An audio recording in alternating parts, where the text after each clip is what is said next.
बिस्मिल्लाहिर्रहमानिर्रहीम। अस्सलाम वालेकुम। आप देख रहे हैं प्रोग्राम इख्तिलाफ राय और मैं हूं इफ्तिखार काज़मी। हुक्मरान जमात ने दावा ये किया है कि नवाज शरीफ को वापस लाने की वजह यह है कि नवाज शरीफ हुकूमत गिराना चाहते हैं। यानी अगर नवाज शरीफ हुकूमत गिराने की कोशिश ना करते तो हुकूमत उन्हें वापस लाने का नहीं सोचती।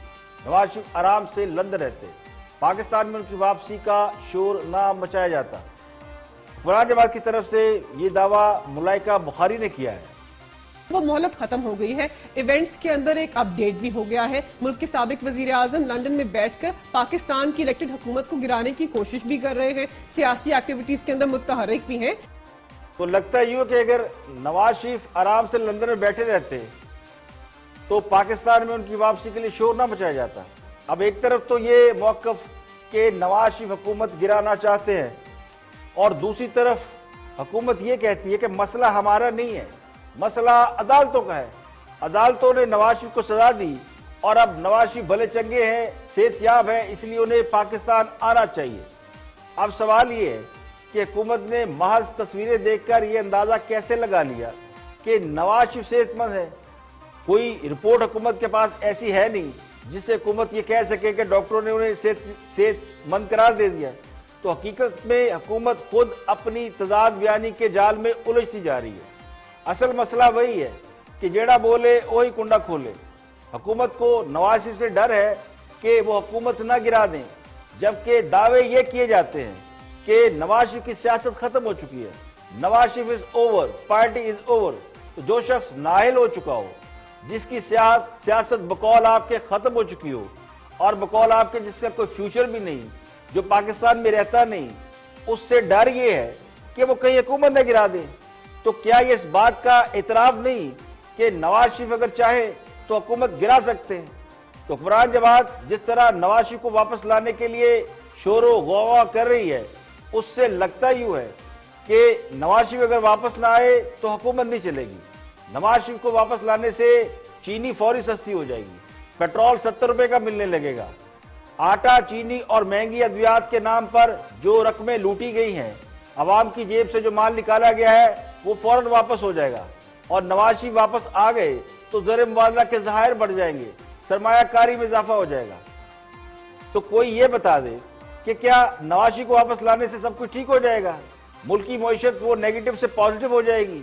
क्या हुकूमत समझती है कि नवाज शरीफ अगर मुल्क में रहेंगे तो चाहे जेल में ही रहें तो मुल्क जो है तरक्की करने लग पड़ेगा? अगर तो नवाज शरीफ को वापस लाकर उन्हें हुकूमत देना हो तो बात समझ में आती है, लेकिन नवाज शरीफ तो सियासत से नाहिल हैं, इलेक्शन लड़ नहीं सकते। तो नवाज शरीफ को वापस लाकर जेल में बंद करने से फायदा क्या? अगर तो उन्हें वापस लाने से कोई बहुत बड़ा फायदा इस वक्त हो सकता है तो फिर पूरी कौम मिलकर नवाज शरीफ को वापस लाने के लिए जोर लगाएगी। और हम तो इस बात पर मुत्तफिक है कि जेड़ा खा दिया गाजरा टिड उन्होंने पीड़, जिन्होंने करप्शन की है, जिन्होंने इस मुल्क को लूटा है, उन्हें सजा मिलनी चाहिए। और जो अब लूट रहे हैं, लूटते ही जा रहे हैं, उन्हें कौन रोकेगा? उन्हें रोकने वाला कोई नहीं है। कोई चीनी में लूट रहा है, कोई आटे में लूट रहा है, कोई अद्वियात में लूट रहा है, कोई अशिया खुर्दोनोश कीमतों में इजाफा करके लूट रहा है, कोई जहीरा अंदोजी से लुत्फ अंदोज हो रहा है। तो उनको किसने पकड़ना है? उन सबको पकड़े, उन सब का एहतसाब होना चाहिए।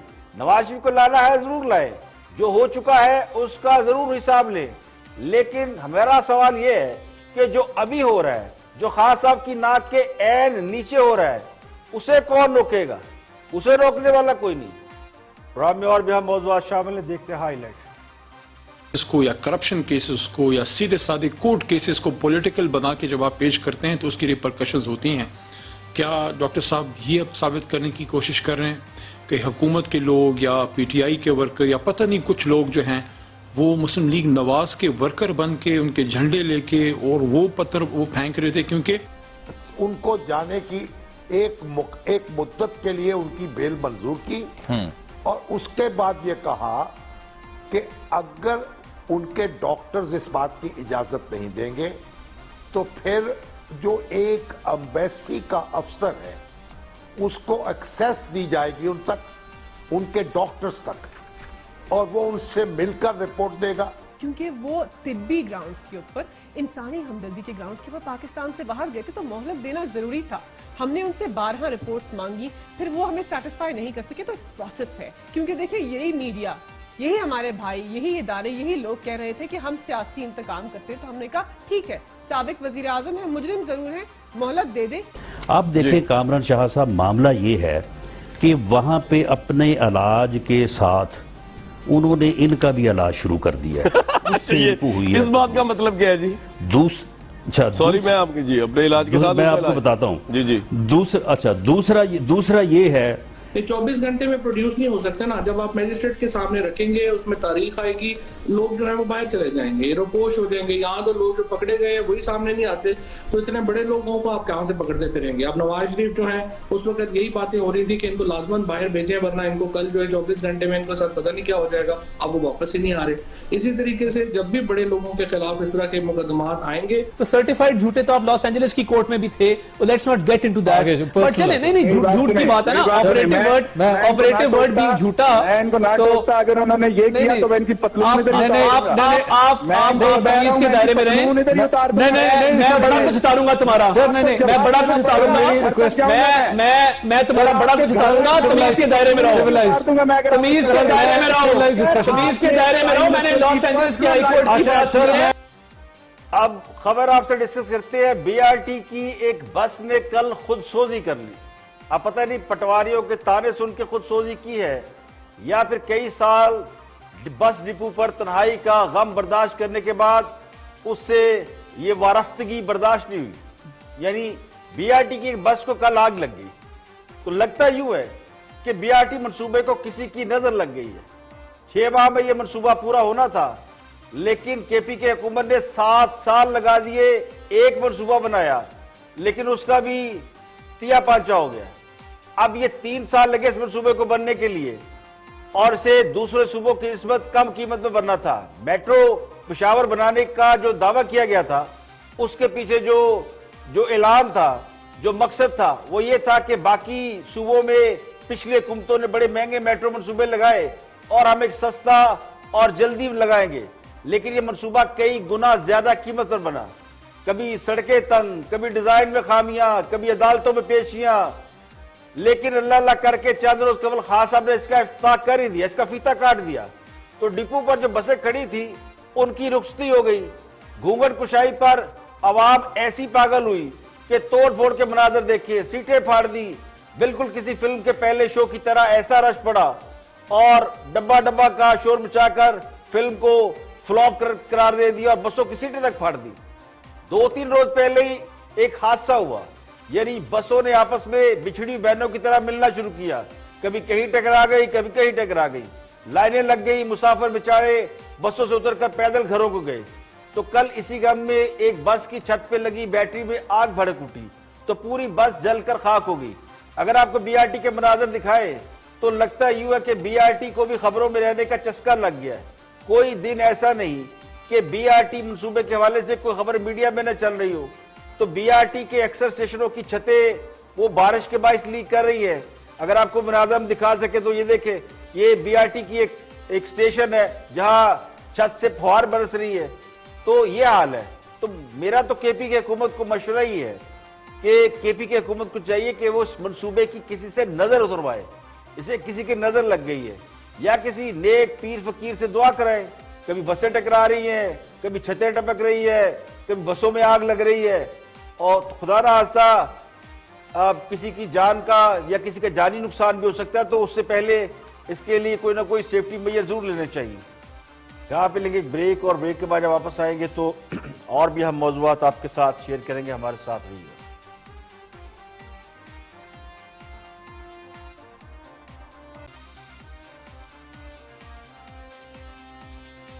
Welcome back. आप देख रहे हैं प्रोग्राम इख्तिलाफ राय और मैं हूं इफ्तिखार काज़ी। ब्रेक के बाद हाजिर खिदमत है। मुस्लिम लीग नून के रहनुमा राना सनाउल्लाह गुफ्तगू कर रहे हैं और फैसल वाडा उनके साथ हैं। देखते हैं कि क्या मौजू है, मौजू नवाज शरीफ के अलावा और क्या हो सकता है। देखते हैं राना सनाउल्लाह। आप देखें कामरान शाह साहब, मामला ये है कि वहां पे अपने इलाज के साथ उन्होंने इनका भी इलाज शुरू कर दिया है। अच्छा, ये इस बात का मतलब क्या है जी? सॉरी मैं आपके जी अपने इलाज के साथ मैं आपको बताता हूं जी जी। दूसरा ये है कि अब उन्होंने कॉफी पीते की एक तस्वीर भेज दी, हाँ जी। सटपटा उठे। उसके बाद उनकी चहलकदमी की जो है वो आ गई है उनकी एक तस्वीर। और अब मैं आपको एक और बात बता दूं, ये चंद दिनों तक आप इस हुकूमत को और वज़रा को देखेंगे, ये सर पीटेंगे और ये दीवारों में टकरे मारेंगे। वो क्यों? मियां नवाज शरीफ साहब डॉक्टरों की हदायत पे रोजाना सुबह हल्की एक्सरसाइज भी करते हैं। हमने उनसे रिक्वेस्ट की है कि आप एक्सरसाइज करते हुए की एक वीडियो जो है, एक तस्वीर जो है वो आप भेजिए। यार ये तो आप चिढ़ा रहे हैं वाटा साहब। जिस दिन ऑन एयर हो गई उस दिन रहती कसर जो है वो भी दूर हो जाएगी। और बाकी मैं ये वाटा साहब की खिदमत में अर्ज कर दूं, ये मेरे भाई हैं, ये ठीक है, इनसे मैं इस बात पे राजी हूं कि इनका उस दिन भी वही मौकफ था जो आज मौकफ है कैबिनेट में। बाकी कुछ लोग जो हैं उनका उस दिन मौकफ कुछ और था, आज लीगी क़यादत ये मान रही है कि नवाज शरीफ की तस्वीरें जो असर दिखा रही है, शायद पूरी मुस्लिम लीग या अपोजिशन मिलकर वो इम्पैक्ट कायम नहीं कर सकी, और नून लीग वाले हुकूमत को तंग करने या चिढ़ाने के लिए नवाज शरीफ की तस्वीरें जारी करा रहे हैं। और जिस तरह का रिएक्शन हुक्मरान जमात के लोग दे रहे हैं, इससे तो वाकई लगता है कि उन्हें नवाज शरीफ की सेहतयाबी देखकर कोई खुशी नहीं हो रही। हालांकि हाँ साहब अक्सर हुकूमती वज़रा सब ने मिलकर नवाज शरीफ को इन दुआओं के साथ रुखसत किया था कि अल्लाह ताला नवाज शरीफ को सेहत दे। अब जब वो सेहतयाब हो रहे हैं तो मुझे लगता है बहुत से लोगों को अपनी दुआओं पर अफसोस हो रहा है। तो कहने वाले तो ये कहते हैं कि नवाज शरीफ को जब बाहर भेजा जा रहा था तो बहुत से लोग शुक्र अदा कर रहे थे कि ये हम पर नहीं इनका कोई इल्ज़ाम आया, और जो लोग उन्हें बाहर भेजने की हमायत कर रहे थे वो ये भी कह रहे थे कि खुदा ना खास्ता मियाँ साहब वहाँ से सेहतयाब होकर वापस नहीं आएंगे। यहाँ कुछ हो गया तो भट्टो की तरह नवाज शरीफ भी सारी उम्र जिंदा रहेगा, इसलिए उन्हें बाहर भेजा जाए, तो जान छुड़ाई गई। लेकिन जिंदगी मौत अल्लाह के हाथ में है, मारने वाले से बचाने वाला बड़ा है। बज़ाहिर यही लगता है कि मियाँ साहब की तस्वीर एक मनसूबाबंदी के तहत जारी की जा रही है, और हाँ वो कोई भी जारी कर रहा है, इसका मकसद हुकूमती हलकों में बेचैनी पैदा करना है, और इस मकसद में वो कामयाब हो रहे हैं, यानी बेचैनी फैलती नजर आ रही है। तो जो काम कभी कभी तलवार नहीं कर सकती, बाज़ औक़ात वो काम अल्फाज कर जाते हैं। तो इस सूरत हाल में तो यही लगता है कि जो काम मियाँ साहब यहाँ रहते हुए नहीं कर सके, वो बाहर बैठे हुए वो कर रहे हैं। फवाद चौधरी गुफ्तगू कर रहे हैं शाहजेब खानजादा के साथ, देखते कि उनका मौजूद सुखन क्या है। इसी हवाले से वॉच दिस। रिक्वायरमेंट है फेटेफ की, जो कि अपोजिशन का कहना है वो ये है कि आप एक फाइनेंशियल निजाम को ठीक करें कि मनी लॉन्ड्रिंग ना हो। गिरफ्तारी का नहीं कह रहे हैं वो, और जो उनके अपने मुल्क में नहीं है वो पाकिस्तान से क्यों डिमांड करेंगे? मजिस्ट्रेट के पास अख्तियार दीजिए, किसी कोई जुर्म में मुर्तकिब करार पाया जाए, मजिस्ट्रेट के पास जाएं, गिरफ्तार करें, 24 घंटे के आगे अंदर मजिस्ट्रेट के आगे पेश करें। 24 घंटे में प्रोड्यूस नहीं हो सकता ना। जब आप मजिस्ट्रेट के सामने रखेंगे, उसमें तारीख आएगी, लोग जो है वो बाहर चले जाएंगे, रोपोश हो जाएंगे। यहाँ तो लोग जो पकड़े गए वही सामने नहीं आते, तो इतने बड़े लोगों को आप कहाँ से पकड़ते फिरेंगे? अब नवाज शरीफ जो है उस वक्त यही बातें हो रही थी कि इनको लाजमन बाहर भेजें, वरना इनको कल जो है 24 घंटे में इनके साथ पता नहीं क्या हो जाएगा। अब वो वापस ही नहीं आ रहे। इसी तरीके से जब भी बड़े लोगों के खिलाफ इस तरह के मुकदमात आएंगे, उसके बाद वो कभी भी आपके हाथ नहीं आ सकते। लिहाजा ये अगर आप समझते हैं कि ये सिविल ऑफेंस है तो फिर तो बात ही और है, क्योंकि ये सिविल ऑफेंस तो नहीं है, ये तो मनी लॉन्ड्रिंग तो बड़ा मेरे ख्याल में संगीन जुर्म है और इसकी बड़ी जुर्तें। इस कानून के दिफा में आपको जो मिसाल याद आई वो भी नवाज शरीफ की आई, तो अपोजिशन ठीक कह रही है, आप अपोजिशन को टारगेट करने के लिए ला रहे हैं, एफएटीएफ के लिए नहीं ला रहे हैं। तो अपोजिशन सारी मनी लॉन्ड्रिंग में मुलव्वस है, इसलिए तो घबराए हुए हैं। अगर अपोजिशन को ये प्रॉब्लम ना हो कि वो मनी लॉन्ड्रिंग में नहीं हो तो वो क्यों घबराए? अपोजिशन का एतराज ये है कि मनी लॉन्ड्रिंग बिल में पूरी कौम को मुखबरी पर लगाया जा रहा है। ताजर को सारफ के बारे में मालूमात देने का पाबंद बनाना, गिरफ्तारी के लिए अदालत से इजाजत लेने की शर्त को खत्म करना, इसके अलावा कमेटियों में फौज और नैब के अफसरान को शामिल करने की तजावीज़ का एंटी मनी लॉन्ड्रिंग से क्या ताल्लुक है? तो अपोजिशन के इन्हीं एतराज़ात की वजह से फैटफ यानी एफएटीएफ के 2 बिल जो कौमी असम्बली में मंजूर हो चुके थे, जब वो सेनेट में गए तो वहां पे सेनेट में अक्सरियत अपोजिशन की है, वहां से वो बिल रिजेक्ट हो गए। अब फवाद चौधरी साहब का ये दावा कि पूरी अपोजिशन ही मनी लॉन्ड्रिंग में मुलव्वस है, इसलिए वो बिल की हमायत नहीं कर रही, जरा गैर मंतकी लगता है। क्योंकि जो कवानीन पास करवाने की कोशिश की जा रही है, ये कवानीन किसी मुल्क में भी लागू नहीं है। ये तो अपने हाथ काट कर देने वाली बात है। आज आपकी हुकूमत है, कल किसी और की हुकूमत होगी, तो हुकूमत किसी भी कानून को मंजूर कराने के बाद उससे हासिल होने वाले इख्तियारात को इंतकाम के लिए इस्तेमाल नहीं करेगी, मुखालिफिन को टारगेट नहीं करेगी। तो इस बात की क्या गारंटी है? FATF के लिए कानून साजी की आड़ में ऐसे कवानीन को राइज करना जिन पर बाद में पछताना पड़े, जैसे नैब को इख्तियारात देके पछता रहे हैं, तो बेहतर है कि उस पर अभी से गौर कर लें। देखिए FATF क्या है? सबसे इंपॉर्टेंट चीज पाकिस्तान का ग्रे लिस्ट से निकलना है। ग्रे लिस्ट से निकलने के बाद ही आप दुनिया के साथ लेन देन कारोबार जो है वो फ्रिक्वेंटली कर सकेंगे। तो पाकिस्तान की जरूरत इस वक्त ग्रे लिस्ट से निकलना है। तो हुकूमत और अपोजिशन ये जो आपस में खेल रहे ना इंतकाम, इससे अगर निकल जाएं और नेक नीति से मिलकर बैठे तो ये कोई मुश्किल काम नहीं है। आप 2 मिनट में ग्रे लिस्ट से निकल सकते हैं। जो रिक्वायरमेंट उनकी है उनको बैठ के एड्रेस करें और निकल जाए। ये बिल आइंदा 2-4 महीने में, 2-4 हफ्ते में जॉइंट सेशन मंजूर हो ही जाएगा, लेकिन उस वक्त तक वक्त हाथ से निकल चुका होगा। तो थोड़ी सी लचक हुकूमत दिखाए और थोड़ी सी अपोजिशन और मिलकर इस ग्रे लिस्ट से छुटकारा हासिल करें। लेकिन अगर आप ब्लेम गेम करेंगे, जिस तरह फवाद चौधरी कह रहे हैं कि जी अपोजिशन इसमें चूंकि मनी लॉन्डर वो करते हैं इसलिए वो नहीं बिल की हिमायत कर रहे, तो फिर ये तो लड़ाई चलती रहेगी और फिर ग्रे लिस्ट से इस तरह आप नहीं निकल सकेंगे। आगे बढ़ते हैं और एक और मामला एहतसाब का है। ये जो अभी फवाद चौधरी बात कर रहे थे और हुकूमत नैब के हवाले से बहुत से इल्ज़ाम हुकूमत पर भी हैं और शिकवा ये रहता है कि हुकूमत सपोर्ट कर रही है या हुकूमत पीछे खड़ी है नैब के, या नैब हुकूमत के अंडर कंट्रोल है। इसी पर बात कर रहे हैं अली मोहम्मद खान। देखते हैं कि वो क्या फरमाते हैं। वॉच अली मोहम्मद खान। इसको या करप्शन केसेस को या सीधे साधे कोर्ट केसेस को पॉलिटिकल बना के जब आप पेश करते हैं तो उसकी रिपरकशंस होती हैं।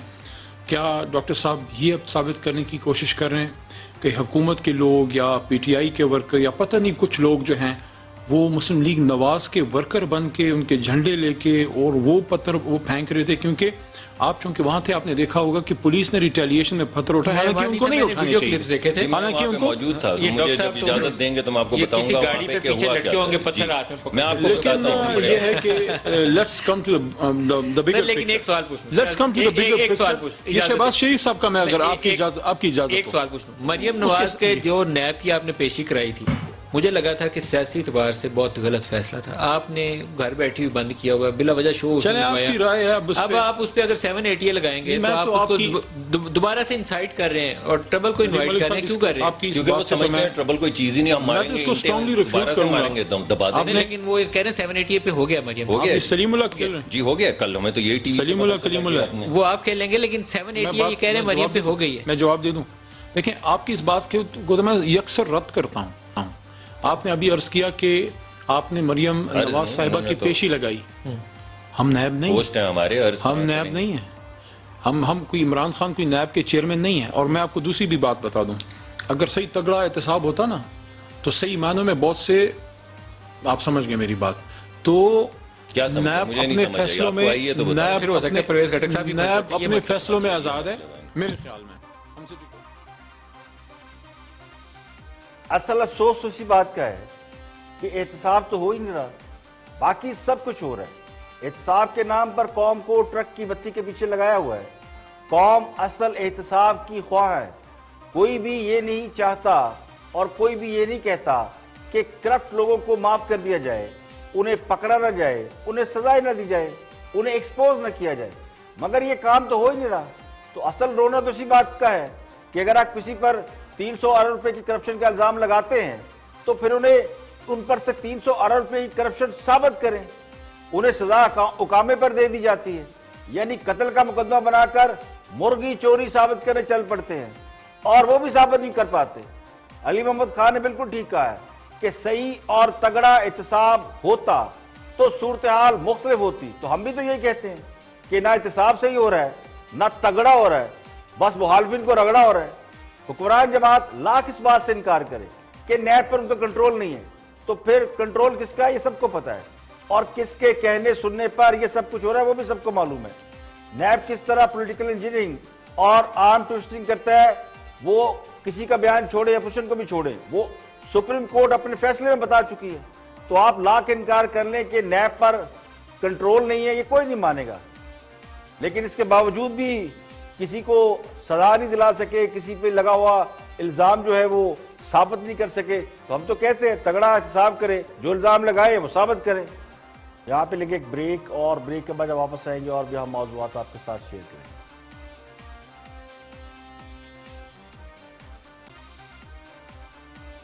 वेलकम बैक, आप देख रहे हैं प्रोग्राम इख्तिलाफ और मैं हूं इफ्तिखार काज़ी। ब्रेक के बाद हाजिर खिदमत है।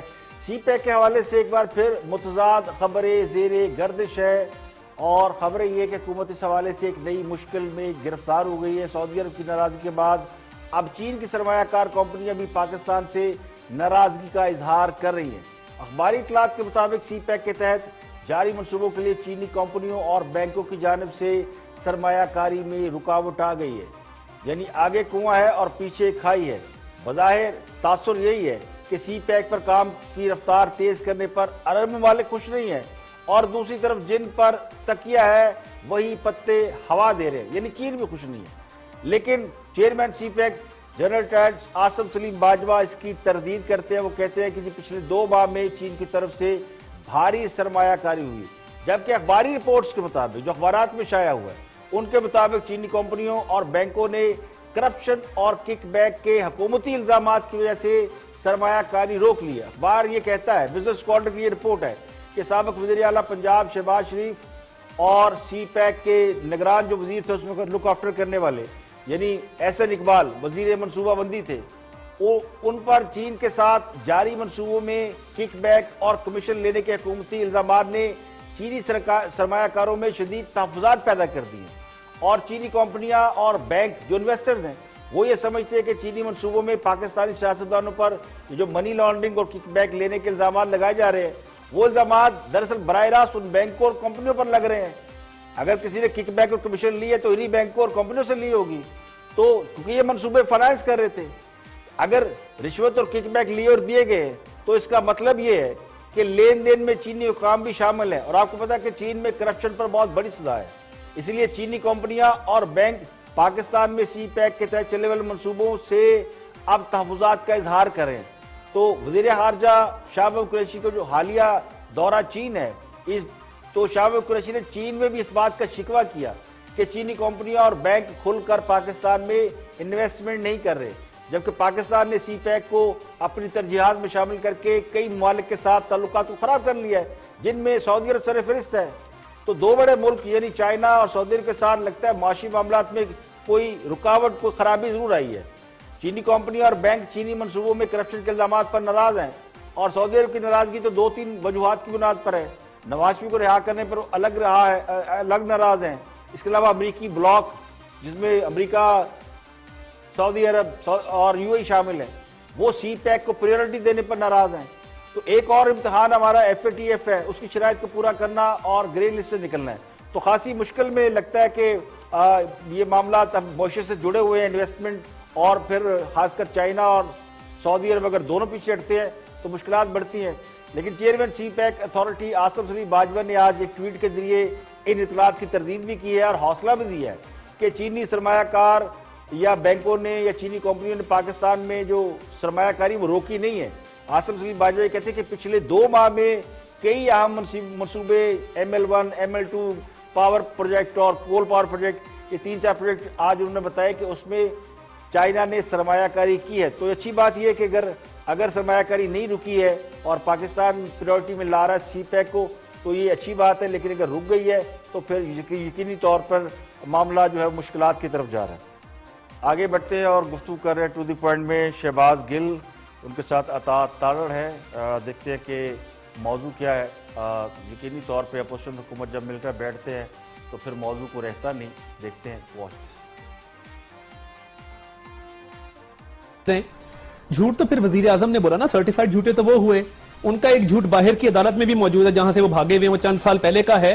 तो सर्टिफाइड झूठे तो आप लॉस एंजलिस की कोर्ट में भी थे, let's not get into that. पर चले, नहीं झूठ की बात है ना, ऑपरेटिव वर्ड भी झूठा। तो अगर उन्होंने ये किया तो मैं इनकी पतलून आप के दायरे में रहे। मैं बड़ा कुछ उतारूंगा तुम्हारा सर, नहीं मैं बड़ा कुछ उतारूंगा, मैं तुम्हारा बड़ा कुछ उतारूंगा। तमीज के दायरे में रहो, तमीज के दायरे में रहो, तमीज के दायरे में रहो। मैंने लॉस एंजलिस की हाई कोर्ट की बात सर, मैं उतारने पे आया तुम्हारे ना प्लीज बिल्कुल सर, दोनों सर मेरी तमीज के दायरे में रहो, मेरी रिक्वेस्ट है, तमीज के दायरे में रहो, रिक्वेस्ट है। मैं अगर दोनों प्लीज मेरी, मैंने देखा ना मेरी आप दोनों से रिक्वेस्ट है sir, no personal attack please पड़ेगा। आप जैसे बच्चे वक्त से पहले, अच्छा नहीं डॉक्टर प्लीज मेरी रिक्वेस्ट है sir, I am sitting here as an anchor, for God sake. आप लोग दोनों आपस में सियासी इख्तिलाफ करें, लेकिन पूरा पाकिस्तान देख रहा है आप लोगों को, क्या कर रहे हैं आप? अग्रीड बिल्कुल अग्रीड। मेरी रिक्वेस्ट है, मैं आप दोनों से रिक्वेस्ट कर रहा हूं, दिस इज वन ऑफ दो शोज के आप दोनों जो है वो एक दूसरे के ऊपर किसी किस्म की बात करते रहे और मैं बैठा रहूंगा यहाँ। आप उनको समझाएं, मेरी आप दोनों please keep quiet both of you, मेरी रिक्वेस्ट है आपसे। देखिए ना, मैं आप दोनों से रिक्वेस्ट कर रहा हूं, बीच में इंटरवीन किया सर, मैं आप दोनों से रिक्वेस्ट कर, प्लीज कीप क्वाइट, मेरी दोनों से रिक्वेस्ट है। आप दोनों नेशनल पॉलिटिशियंस हैं, हम लोग गली मोहल्ले में नहीं बैठे हुए, इस वक्त बच्चे आप लोगों के प्रोग्राम देख रहे हैं, प्लीज। ये लोग कौम को तहजीब और तमीज सिखाएंगे जो नेशनल मीडिया पर बैठकर कहते हैं कि पतलून उतार देंगे, दलील के जवाब में गालियों का इस्तेमाल। तो इनसे ये तवक्को कैसे की जा सकती है कि ये कौम की रहनुमाई कर सकेंगे? हुकूमती वजीरों और मशीरों की गुफ्तगू को देखकर ये अंदाजा करना मुश्किल नहीं कि खान साहब ने कैसे कैसे हीरे कौम को तोहफे में दिए, यानी जेड़ा पन्नो वही लाल है। डॉक्टर शहबाज गुल के बारे में अमूमी तासुर ये है, बल्कि वो खुद उनका दावा ये है कि वो प्रोफेसर है, वो पढ़ाते रहते हैं, लेकिन एक टीवी एंकर से बिल्कुल किसी 9 उम्र स्टूडेंट की तरह डांट खा रहे हैं। तो तर्जुमानों का काम तो सवालों के जवाब देना होता है, दलाइल के साथ गुफ्तगू करना होता है। तो बदकिस्मती से ये जो गालम गलोच का इस वक्त कल्चर चल रहा है, ये इस दौर हुकूमत में तो बहुत ही पीक पे पहुंच गया है, जब इस बात की कोई परवाह नहीं करता कि उन्हें अवाम देख और सुन रहे हैं। इल्जामात पहले भी लगते रहे हैं, ना इल्जामात नए हैं ना लगाने वाले नए हैं, झूठा झूठा सब एक दूसरे को कहते हैं, और किस किस ने झूठ बोला वो हम रोज कौम को बताते रहते हैं। वो नजर आ जाता है तो कौन झूठ बोल रहा है कौन सच बोल रहा है। लेकिन ये आपा होने की क्या जरूरत है? ये मैं किसी एक को नहीं कह रहा, मैं दोनों को कह रहा हूं। लेकिन शहबाज गुल के हवाले से मेरा मौक़िफ़ ये कि जब तक वो तर्जुमान नहीं बने थे तो बड़े तहम्मुल और दलाइल के साथ वो टॉक शोज में बैठ के बात किया करते थे, अपनी पार्टी का दलाइल के साथ दिफा करते थे। लेकिन अब जब से वो तर्जुमान बने हैं तो लगता यूं है कि वो कहते हैं ना, खरबूजे को देख के खरबूजा रंग पड़ जाता है। तो मुझे लगता है वो अपने हवास में नहीं। और इंतसाब अदालत ने मनी लॉन्ड्रिंग और आमदन से जायद साजात केस में साबिक वज़ीर पंजाब के साहबजादे सुलेमान शहबाज को गिरफ्तार करके अदालत में पेश करने का हुक्म दे दिया है। सुलेमान शहबाज के नाकाबिले जमानत वारंट गिरफ्तारी जारी कर दिए गए। इंतसाब अदालत के एडमिन जज जवादुल हसन ने शहबाज शरीफ और उनकी फैमिली के खिलाफ मनी लॉन्ड्रिंग और आमदन से जायद साजात रेफरेंस की समाअत की। अदालत ने डीजी नैब को मुल्जमान के वारंट गिरफ्तारी पर अमल दरामद रिपोर्ट पेश करने का हुक्म देते हुए 10 सितंबर को रिपोर्ट तलब कर ली है। इसके अलावा शहबाज शरीफ की अहलिया नुसरत शहबाज उनकी साहबजादियों को भी तलबी के नोटिस जारी किए हैं। केस की समाअत 10 सितंबर को होगी। इससे पहले साबिक वज़ीर पंजाब और अपोजिशन लीडर शहबाज शरीफ और हमजा शहबाज के खिलाफ मनी लॉन्ड्रिंग केस की यानी रमजान शुगर मिल केस की समाअत हुई। शहबाज शरीफ ने इंतसाब अदालत के जज के रूबरू ये कहा कि फाजल जज साहब, मैंने अपने दौर में करोड़ों रुपए बचाए, मैंने एक धेले की भी करप्शन नहीं की है, ना ही कौमी खजाने को आज तक नुकसान पहुंचाया। शहबाज शरीफ ने अदालत में कहा कि उन्होंने कौमी खजाने से कोई तनख्वाह नहीं ली। उन्होंने कहा कि मैंने पाकिस्तान के अंदर अरबों रुपए की सरमायाकारी जो मैं लेकर आया हूँ, और अल्लाह की कसम खाकर कहता हूँ कि कभी अवाम के पैसे को नुकसान नहीं पहुंचाया। फाजल जज ने कहा कि शहबाज शरीफ साहब बेफिक्र हैं, कानून के मुताबिक इल्जामात का जायजा लेंगे, अगर इल्जामात झूठे हुए तो आप बाइज्जत बरी होंगे। जिस पर शहबाज शरीफ ने कहा कि मुझे अल्लाह और आपकी अदालत पर यकीन है। शहबाज शरीफ ने कब्र अदालत से जाने की इस्तदा की। जैसे ही वो कब्र से निकले उसके बाद उन्होंने मीडिया से बात की, जिसमें उन्होंने कहा कि हुकूमत नवाज शरीफ की सेहत पर सियासत कर रही है। उन्होंने कोई करप्शन नहीं की, ना मुझ पर करप्शन साबित हुई है, ना नवाज शरीफ पर कोई करप्शन साबित हुई। इससे पहले जब एहतसाब अदालत के रूबरू साबिक़ वज़ीर आला पंजाब और अपोजिशन लीडर शहबाज शरीफ पेश हुए और हमजा शहबाज पेश हुए, तो वहां पर फिर कारकुनों की बड़ी तादाद मौजूद थी, जिनके साथ पुलिस की काफ़ी लड़ाई भी हुई, धींगा मुश्ती हुई और लीगी कारकुनान को अदालत में जाने से रोका गया, उनके कपड़े तक फट गए और बहुत से कारकुनों को तशद्दुद का निशाना भी बनाया गया। आज के लिए इतना ही, कल फिर हाजिर होंगे मज़ीद खबरों, तबसरों, तजियों के साथ। प्रोग्राम इख्तिलाफ राय से इफ्तिखार काज़मी को इजाज़त दें। अपना बहुत बहुत ख्याल रखें।